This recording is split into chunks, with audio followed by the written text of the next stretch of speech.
NEET paper leak को लेकर NSUI का प्रदर्शन होता है। उस प्रदर्शन में हरीश रावत, जो कि पूर्व मुख्यमंत्री रहे हैं उत्तराखंड के, उन्होंने कहा कि धर्मेंद्र प्रधान के साथ साथ धन सिंह रावत का इस्तीफा भी मांगा जाए। दोनों ने मिलकर शिक्षा व्यवस्था का कबाड़ा कर दिया है। इसी पर बातचीत करने के लिए खुद मेरे साथ महिला कांग्रेस अध्यक्ष ज्योति रौतेला जी हैं। ज्योति रौतेला जी, क्या कुछ कहेंगे? जो बयान हरीश रावत का सामने आया है, क्या कहेंगे आप इस पर?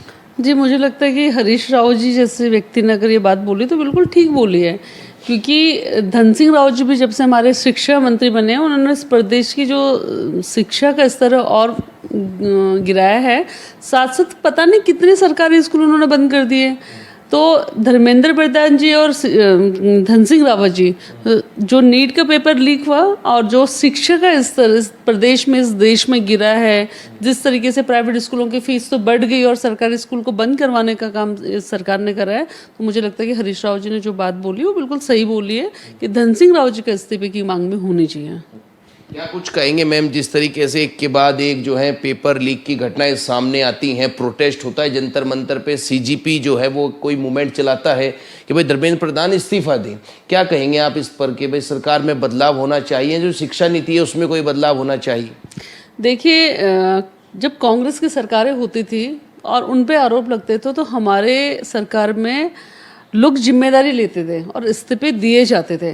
लेकिन भाजपा की सरकार ही एक ऐसी सरकार है जहाँ पे इनके मंत्रियों पे इतने बड़े आरोप है, और मंत्रियों की मतलब आप सोचिए कि नीट के पेपर लीक होने के बाद 22 बच्चों ने आत्महत्या करी है, लोगों के घर के चिराग उजड़ गए, लेकिन इनके अंदर इतना ही भी इंसानियत नहीं है कि ये नैतिकता के बल पे नैतिक जिम्मेदारी लेते हुए इस्तीफा दें।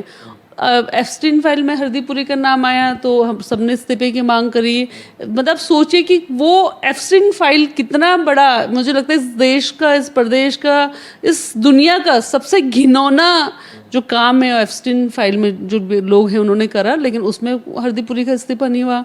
आज 22 लाख बच्चों के साथ सरकार ने खिलवाड़ कर दिया, लेकिन इसमें कोई भी एक्शन लेने के लिए सरकार, जिद्दी सरकार है, गैर जिम्मेदार सरकार इस देश में सत्ता में बैठ गई है। इन लोगों को लोगों के इमोशन से, लोगों की जान से कोई मतलब नहीं, लोगों के हमारे जो बच्चों का भविष्य है उससे कोई मतलब नहीं है, और ये जिद में अड़े हुए हैं।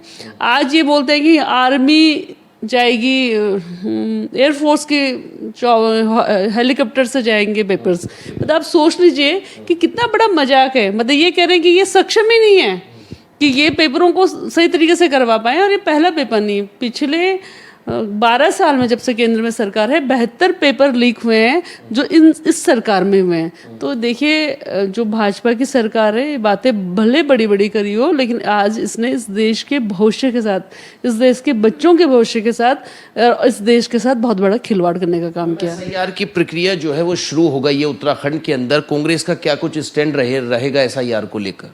देखिए, एसआईआर की प्रक्रिया कल से शुरू हुई है, और हम सब लोग अपने जो BLOs हैं, जो गवर्नमेंट की तरफ से अपॉइंट है, और जो BLA कांग्रेस ने BLA 2 बनाए हैं, हम सब लोग उनके टच में। हम लोगों की पूरी कोशिश है कि किसी का भी वोट न कटे। जो लोग मतदाता हैं, जिनके डॉक्यूमेंट हैं, उनको वो अपने डॉक्यूमेंट तैयार रखें, और सभी लोग उनके मत का प्रयोग कर सके, इसलिए उनका वोट जो है वो सुनिश्चित तौर पे बने रहें। उनको भाजपा किसी साजिश की तरह तहत ना काट सके, उसके लिए हम लोग काम कर रहे हैं। लगातार देख रहे हैं भाई, महंगाई को लेकर के जो है जनता जो है वो सामने आ रही है। प्रोटेस्ट भी जब होता है शिक्षा मंच में, महंगाई के भी नारे लगते हैं। तो ऐसे में सिलेंडर के दाम बढ़े, पेट्रोल डीजल के दाम बढ़े, 29 रुपये फिर से रसोई गैस सिलेंडर पर बढ़ा दिए गए हैं। क्या कुछ कहेंगे हम? देखिए, जब पेट्रोल 45 रुपये लीटर था और डीजल शायद 40 था जब हमारे टाइम पे, और सिलेंडर 450 रुपये था, तो भाजपा के लोग बहुत ही महंगाई के मार, अब की बार उनकी सरकार, उन्होंने बहुत बड़ा 2014 में एक नारा दिया था, लेकिन वही सिलेंडर आज 1000 का हो गया। वही पेट्रोल दुगने से ज़्यादा दाम में आज बिकने लग गया। ये लोग बोलते हैं 70 साल में हम लोग जो चीज़ें जिनके दाम हम लोग 40-45 रुपए करें, इन्होंने तो 12 साल में दोगुने से ज़्यादा उन चीज़ों के दाम कर दिए। और लगातार पब्लिक में गुस्सा है, रोष है। जिस तरीके से महंगाई बढ़ी, लोगों की आमदनी उस हिसाब से नहीं बढ़ पाई है, लेकिन सरकार को इस बात से कोई फर्क नहीं पड़ा। टैक्सेस लगाते जा रहे हैं। जब सरकार आम आदमी के किचन के लिए नहीं सोच रही है, उसके बजट के लिए नहीं सोच रही है, तो ये सरकार सत्ता में रहने लायक ही नहीं है। सरकार को नैतिकता के आधार पर तो प्रधानमंत्री को आज इस्तीफा दे देना चाहिए कि भैया मैं इस देश को नहीं चला पा रहा हूँ। मैं देश के लोगों से बोल रहा हूँ कि सोना मत खरीदिए, फॉरेन ट्रिप्स मत कीजिए, ये मत कीजिए, वो मत कीजिए, क्योंकि मैंने तो पूरा रिजर्व फंड खत्म कर दिया। जो हमारा जब देश में आपदा आती है तो एक रिजर्व फंड होता है कि कम से कम लोग जो हैं वो उनको 2-2.5 साल अगर कुछ बेसिक रिक्वायरमेंट्स उनकी सरकार के द्वारा पूरी की जा सकती है। आज सरकार ने वो फंड खत्म कर दिया। आज सोना गिरवी रखना पड़ रहा है सरकार को रिजर्व फंड के लिए। तो इस सरकार ने सत्ता में आने के बाद अपने करोड़पति उद्योगपति दोस्तों को तो मदद पहुंचाई, लेकिन जो आम आदमी है, जो मध्यम क्लास आदमी है, उसके हालात बड़े खराब स्थिति में आज चल रहे हैं। और कहीं ये ना हो कि आने वाले टाइम में सिविल वार हो जाए, लोगों को रोटी के लिए लड़ना पड़े। ये कंडीशन आज इस देश की हो गई है। मैम क्या कुछ कहेंगे? यहाँ पे राहुल गांधी आते हैं लेकिन वो वर्चुअली संबोधित करते हैं रैली को। आगे क्या कुछ तैयारी है कांग्रेस की? कौन बड़ा लीडर जो है अब आएगा कांग्रेस का उत्तराखंड के अंदर, या फिर से राहुल गांधी को बुलाया जाएगा? देखिए, राहुल जी कांग्रेस के 2 दिन का उनका यहाँ पे दौरा था, लेकिन ये हम सब लोगों के लिए भी बड़ा वो रहा कि मौसम की खराबी की वजह से या कोई भी और रीज़न था कि हो सकता है इसका कोई इन्वॉल्वमेंट सरकार का ही हो।